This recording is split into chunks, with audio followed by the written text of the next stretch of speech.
Olá! Hoje nossa conversa vai fundo numa coisa que, bom, todo mundo lida: o ego. Vamos tentar entender melhor como ele funciona, sabe? Usando como base um material que analisa o Eckhart Tolle, mais especificamente um capítulo do Um Novo Mundo. O lance é a gente tentar sacar melhor essa voz na cabeça, né?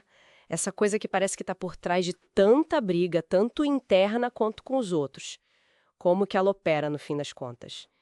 Para começar, o material diz que o ego é tipo uma ideia errada de quem a gente é, certo? Aquela identificação total com os pensamentos, com a nossa história. Exato, é essa identificação.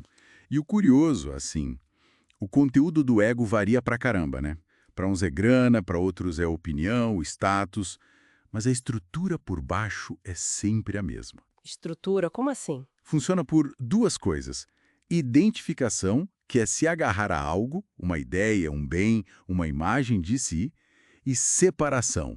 O ego precisa de um outro. Ah, tipo, precisa de um oposto para se definir. Isso. Um eles para existir um nós ou um eu. Muitas vezes esse outro vira quase um inimigo, né? Porque reforça a identidade do ego. Sem essa oposição, ele fica meio perdido. Entendi essa base. Identificação e separação. Mas na prática, no dia a dia, como isso aparece? Imagino que tem a ver com, sei lá, ficar reclamando, guardando mágoa. Exatamente. Reclamar é um prato cheio para o ego. Seja falando alto ou só na mente, sabe? Fortalece aquela sensação de eu contra o mundo ou eu contra aquela pessoa. Uhum. E o ressentimento, então, nossa, ele alimenta a historinha que o ego conta. Muitas vezes é uma história de vítima, de injustiçado. Isso dá uma energia danada para o ego. E tem uma parte que achei bem interessante, sobre não reagir ao ego dos outros. À primeira vista parece meio passivo, né?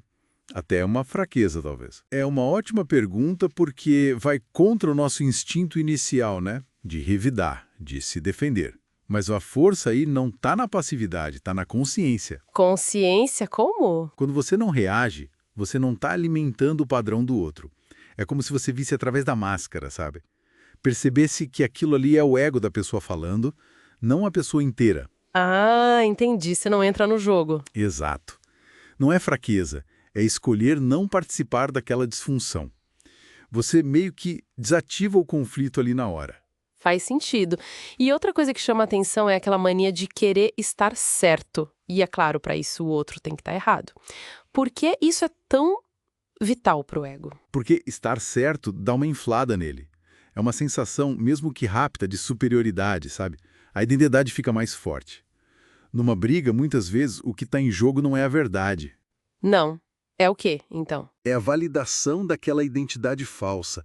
Provar que eu estou certo é mais importante do que resolver a questão em si. Mas espera aí.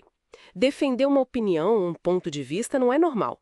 Onde que a gente diferencia uma conversa útil dessa armadilha do ego? A linha é fina, mas está na identificação. Uma coisa é você dizer o que pensa, aberto ao diálogo. Outra, bem diferente, é quando a sua identidade está colada naquela opinião. Aí Ah, qualquer discordância vira um ataque pessoal. Tipo, alguém contesta um dado, um fato simples, e a pessoa se sente ofendida. A verdade não precisa dessa defesa raivosa. Quem está se defendendo ali é o ego, a ilusão. E tem uma ideia que ajuda muito a aliviar isso. O ego não é pessoal. não é pessoal, como assim? Grande parte do conflito vem de padrões coletivos, sabe? Uma disfunção que está no ar, digamos assim. Pessoas comuns, normais, acabam agindo segundo esses padrões sem nem notar. Nossa. Perceber isso, tanto nos outros quanto na gente, abre um espaço enorme para a compaixão, ao invés de só reagir na hora. Entende? Entendo sim. Se o problema todo é essa identificação maluca com a mente, com o ego, como a gente sai disso? Qual é a saída que o material aponta? A chave é a consciência. É simples, mas não é fácil. Ego e consciência não ocupam o mesmo lugar. Como assim? O ego precisa da inconsciência, daquela identificação automática com o pensamento, com a emoção.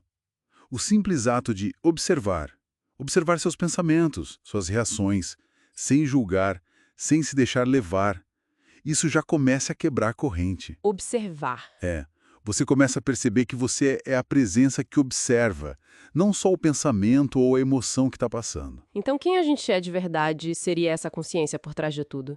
Não as coisas com que o ego se gruda. Corpo, dinheiro, opinião, papel social. Isso. E como tudo isso, todas essas formas são passageiras, né?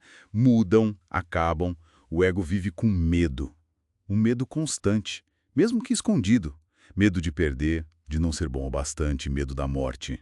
Faz sentido. A paz, de verdade, segundo essa visão, só vem quando a gente se conecta com algo mais fundo.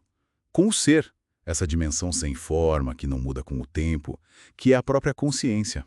Ok. Então, para a gente amarrar aqui, o ego é essa identidade falsa criada pela mente, que causa sofrimento porque a gente se agarra no que passa, no que é separado. E a saída não é lutar, mas observar, trazer luz para esses padrões. Exatamente. E para fechar, queria deixar uma pergunta no ar, bem na linha do que a gente conversou. Uma pergunta para cada um pensar depois, sabe? Já notou se tem alguma parte aí dentro que, lá no fundo, prefere ter razão do que ter paz? Uau, forte isso. É.